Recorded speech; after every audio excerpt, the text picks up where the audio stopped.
itu tidak bisa memenangkan tender pembangunan gedung kalau tidak memiliki tenaga ahli pemeliharaan perawatan gedung. Karena pada akhirnya menurut ketentuan peraturan perundangan bahwa pada saat serah terima kontraktor tidak hanya menyerahkan dokumen gambar as-built drawing, instalasi terpasang dan dokumen lain, tapi juga harus menyerahkan konsep bagaimana pedoman pengoperasian dan pemeliharaan perawatan gedung. Kalau di Jakarta jelas di Perda nomor 7 2010 yang terbaru ini di pasal 137 jelas disyaratkan. Nah, kalau misalnya Perda itu belum ada, maka daerah bisa mengacu Undang-Undang Bangunan Gedung. Dan di Undang-Undang Bangunan Gedung sudah disyaratkan demikian. Nah, ini mungkin juga sekalian menjawab pertanyaan Mas Danu bahwa terkait dengan kesediaan aksesibilitas, karena salah satu persyaratan keandalan bangunan gedung adalah persyaratan kemudahan. Di mana kemudahan itu bukan hanya untuk penyandang cacat sebagaimana diamanahkan di Undang-Undang Bangunan Gedung di pasal 31, tetapi juga aksesibilitas untuk pengoperasian dan pemeliharaan. Jadi kadang-kadang kita lihat suatu ruangan tidak punya manhole. Jadi kalau mau memperbaiki di atas langit-langit, terpaksa langit-langit dibongkar karena tidak tersedia. Atau misalnya ada kalau di hotel jelas ada jendela yang bisa dibuka, di dalamnya ada perlengkapan plumbingnya. Jadi itulah kira-kira bentuk aksesibilitas dari sisi bukan penyandang cacat, tapi juga aksesibilitas buat untuk pemeliharaan. Nah, ini yang kadang-kadang tidak diperhatikan. Jadi si penyedia jasa perencana tidak paham. Dia hanya paham bahwa bangunan itu diserahkan hanya untuk sekedar keindahan dan serah terima pada saat bangunan itu mau dibangun. Kemudian pada waktu dibangun kontraktor juga tidak paham, sehingga membangunnya sesuai dengan gambar, sehingga si kontraktor tidak memberikan usulan kepada penyelenggara bahwa ini tidak benar karena ini akan menyulitkan pengoperasian. Dan kemudian pada saat pengoperasian dan pemeliharaan perawatan ini juga dilakukan oleh pengelola karena juga tidak paham. Nah, untuk itu memang karenanya di beberapa pemerintah daerah diharapkan ada tenaga ahli bangunan gedung yang bisa mendampingi para pemerintah daerah dalam hal yang seperti itu. Nah, khusus Mas Rama di Banjarmasin yang menanyakan mengenai apakah ada event nanti. Sebentar lagi ada event pelatihan tenaga ahli bangunan gedung di Banjarmasin. Ya. Baik, sahabat sonora, kita break dulu lagi. Nanti bersama Pak Jimmy dan Pak Oktosa kita akan lanjut sampai jam 12. Silakan pertanyaan Anda ditunggu di SMS 0812 112 9200. Kan pada proses penyerahan bangunan gedung itu yang membuat konsep itu siapa tuh, Pak? Apakah kontraktor atau tenaga ahli? Tenaga ahli, tetapi atas nama kontraktor. Jadi si penyedia jasa pelaksana itu biasanya kan hanya fokus pada bagaimana menyerahkan gedungnya saja pada serah terima kedua itu. Padahal sebetulnya penyerahan gedung itu tidak ada artinya kalau tidak dilengkapi oleh data yang akurat. Jadi banyak misalnya data-data yang disampaikan pada kontraktor, pada pemilik bangunan gedung tidak akurat. Misalnya gambar instalasi terpasang as-built drawing ini adalah sebetulnya tidak real karena keterbatasan waktu, kemudian asal jadi, Pak. Asal jadi. Jadi gambar shop drawing, gambar pelaksanaan itu kemudian dikerok saja, itu kemudian diganti namanya menjadi gambar instalasi terpasang. Sehingga pada saat terjadi permasalahan pada saat setelah digunakan, maka gambar yang akan dijadikan acuan itu ternyata keliru, menyesatkan. Karena ternyata pipanya itu tidak di situ misalnya. Nah, itu yang pertama. Kedua, memang tidak begitu dipedulikan karena si pengguna jasa atau pemilik gedung juga mungkin juga konsentrasinya pada masalah tampilan gedung yang diterima. Tapi setelah sekian tahun baru mereka merasa, wah, ini ada kesalahan kerusakan, gimana ya perbaikinya? Nah, pada saat itu sebenarnya manual itu diperlukan. Nah, bagaimana mungkin seorang kontraktor memberikan panduan atau manual konsep pemeliharaan perawatan kalau tidak dilakukan oleh ahlinya? Berarti tidak ada atau kekurangan ahlinya atau karena ketidaksempatan atau tidak mau gitu? Sebetulnya kalau ada kemauan pasti bisa kan. Uh-uh. Jadi masalahnya kemauan. Orangnya ada Pak, semuanya ada. Tenaga ahlinya sebenarnya ada. Tenaga gitu ya? ahlinya ada, tempat dia belajar ada. Jadi di Solo malah ada S2-nya, Pak. S2-nya khusus bidang pemeliharaan perawatan gedung ini. Jadi tidak ada alasan untuk orang mengatakan wah ini susah belajarnya. Ya selama mereka punya kemampuan, punya kemauan pasti bisa. Ya itu harapan kita bersama ya. Jadi nanti kita sudah enak-enak pakai gedung itu 5 tahun, 10 tahun baru bingung. Iya betul. Gimana nih dulu Iya. bangunnya nih. Baik, ada beberapa pertanyaan yang sudah masuk. Silakan nih sahabat Sonora, Anda bisa gabung sahabat Sonora jaringan di 0812 112 9200 dan nanti untuk 2 di antara Anda yang berpartisipasi, 2 penanya terbaik akan mendapatkan bingkisan goodie bag. Jadi ada 2 pertanyaan terbaik akan mendapatkan bingkisan goodie bag yang sudah disediakan. Ini ada dari Yuli di Palembang ya, Ibu Yuli, 39 tahun, mau menanyakan tentang ini gedung yang bernilai sejarah. Ini apakah boleh dihancurkan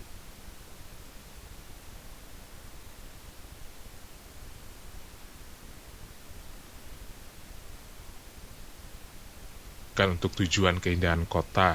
Bagaimana aturan pemusnahan atau penataan bangunan kumuh milik masyarakat? 2 pertanyaannya. Ya, Jadi Pak Jimmy. pertama mengenai pelestarian. Sebetulnya pelestarian itu diatur dalam Undang-Undang Bangunan Gedung. Jadi sebetulnya bangunan gedung ini kan kalau usia sudah tua, katakan 50 tahun, memang akan memberatkan pemilik gedung karena ongkos pemeliharaan perawatannya menjadi besar. Karenanya diharapkan setelah usia bangunan 50 tahun itu dibongkar. Seperti kita mau punya mobil tua lah. Ya. Tetapi bangunan-bangunan yang punya nilai sejarah dan budaya sebaiknya dipertahankan. Nah, ketentuan mengenai bangunan yang dilestarikan itu sebetulnya diserahkan kepada pemerintah daerah. Ya, contohnya ada di sebelah nih Pak. Ya, sebelah itu. Museum Arsip Nasional ya. Sebelah kita kemudian Arsip Nasional. Ya. Berapapun biayanya itu harus Berarti dikeluarkan, Iya. disiapkan karena ini adalah bangunan bersejarah. Misalnya contoh lain di Jakarta adalah Gedung A Maramis di Kementerian Keuangan di Jalan Merdeka, Jalan Lapangan Banteng. Itu sudah dibangun sejak Direktur Jenderal Dandels 1830. Nah itu berapapun biayanya harus dianggarkan. Nah, itu nggak ada pilihan. Nah, Ya. bagaimana? Tentunya tidak bijaksana kalau karena untuk penataan kota bangunan-bangunan yang bersejarah tadi dimusnahkan. Karena itulah hasil karya budaya pendahulu kita yang perlu diapresiasi sekaligus juga menyediakan nilai tambah buat kota yang bersangkutan.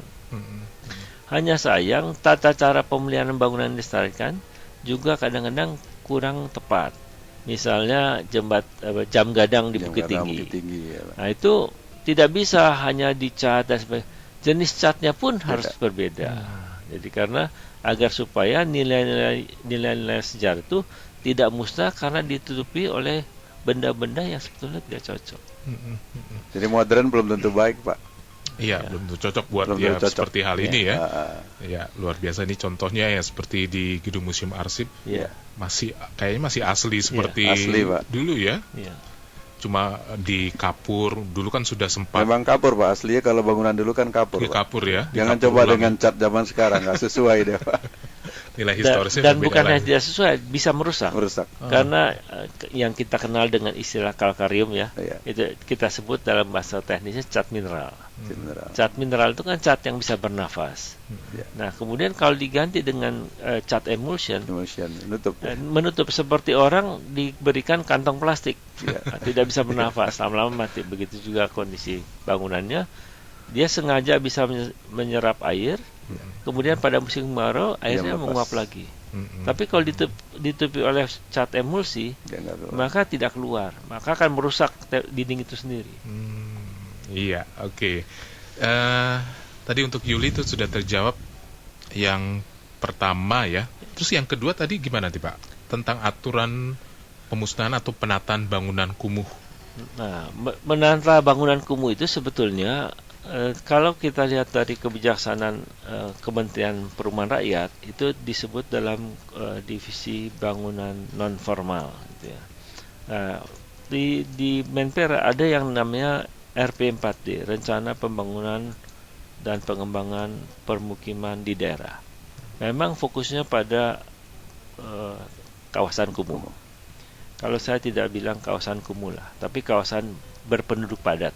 Ya, jadi memang pada kawasan berpenduduk padat itu memang harus ditata bagaimana pada daerah yang berpenduduk padat itu tetap disediakan ruang-ruang hijau, ruang-ruang terbuka. Karena kalau tidak ada ruang terbuka hijau, permasalahan pertama adalah tercemarnya sumur-sumur dengan bakteri coli, karena antara septic tank dengan sumber air terlalu dekat. Yang pertama. Kedua adalah bagaimana anak-anak bisa berkembang secara baik kalau suasananya tidak ada tempat bermain. Karena anak-anak perlu tempat bermain, karena dengan bermain itulah kreativitas bisa tumbuh. Iya. Oke, itu untuk Yuli di Palembang. Nanti kita akan balik lagi dengan pertanyaan yang lain. Silakan di Sahabat Sonora, masih ada satu sesi ke depan sampai jam 12. Pertanyaan Anda nanti kami catat di SMS 0812 112 9200. Ini mengenai perawatan dalam bentuk apa sih yang dimaksud dalam Undang-Undang Bangunan Gedung Nomor 28 Tahun 2002. Perawatannya seperti apa? Baik, Mbak Puspa. Mengenai pemeliharaan dan perawatan nih, seperti tadi saya sampaikan bahwa pemeliharaan ini dimaksudkan agar supaya kondisi bangunan gedung tetap layak fungsi. Pemeliharaan dimaksudkan untuk mencegah kerusakan. Ya, seperti Mbak ini kalau mungkin setiap minggu atau 2 minggu sekali ke salon, ya. Manikur, pedikur, luluran. Nah, itu untuk menjaga tetap cantik.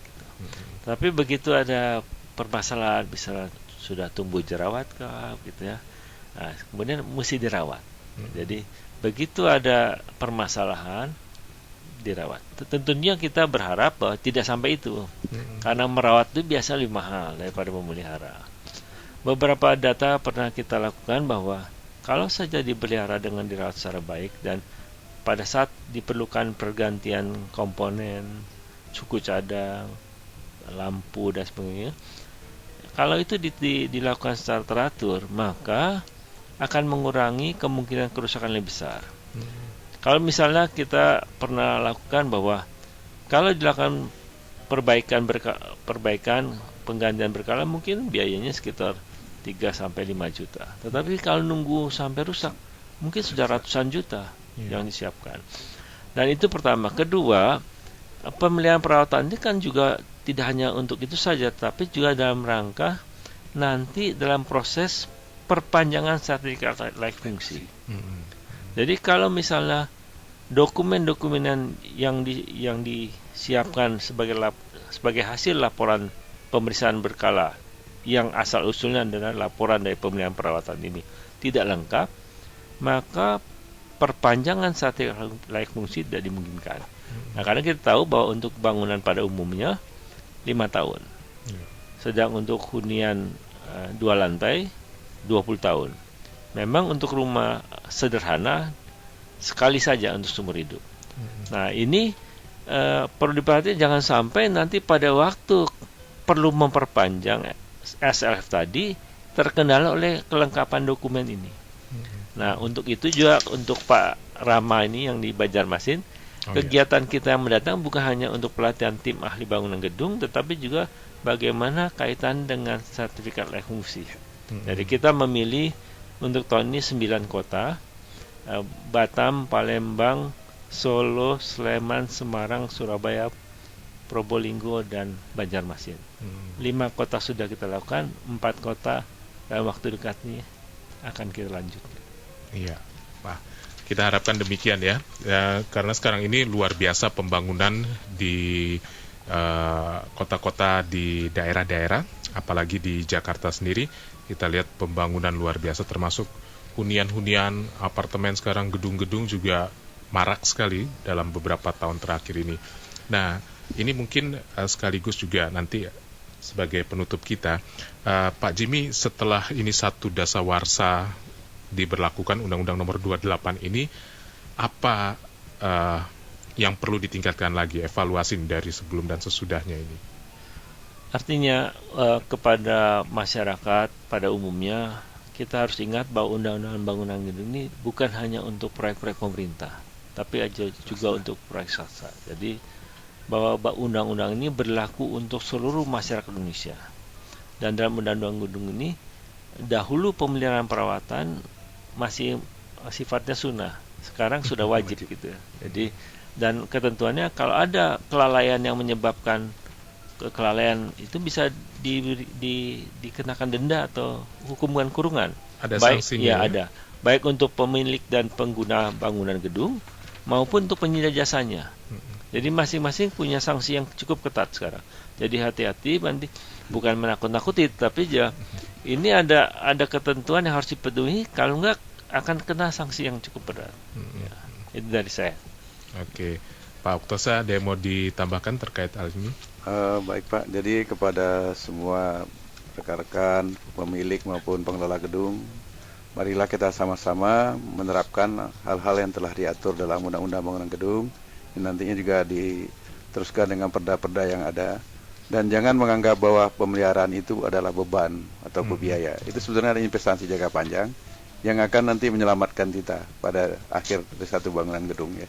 Jadi hal ini tentunya akan menambah ya ke bahwa kita itu sudah sadar bangunan gedung itu bukan hanya untuk dibangun tetapi juga harus dipelihara dan akan dipakai selamanya gitu, sampai akhirnya. Memang sih ya sekarang kita harus mengeluarkan biaya itu, tetapi itu kan akan lebih kecil ya dibandingkan nanti kalau kita harus menunggu sampai rusak Pak.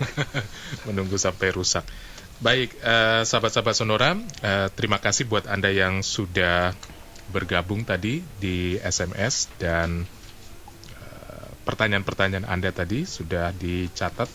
Ada beberapa yang sudah langsung terjawab, ada juga yang mirip-mirip tadi. Nah, ini seperti tadi saya sampaikan, ada dua pendengar Sonora di jaringan yang beruntung mendapatkan hadiah bingkisan goodie bag yang sudah disiapkan. Yang pertama Safia dari Yogyakarta, kemudian yang kedua rekan Tandes di Surabaya. Ya, Safia di Jogja dan Tandes di Surabaya.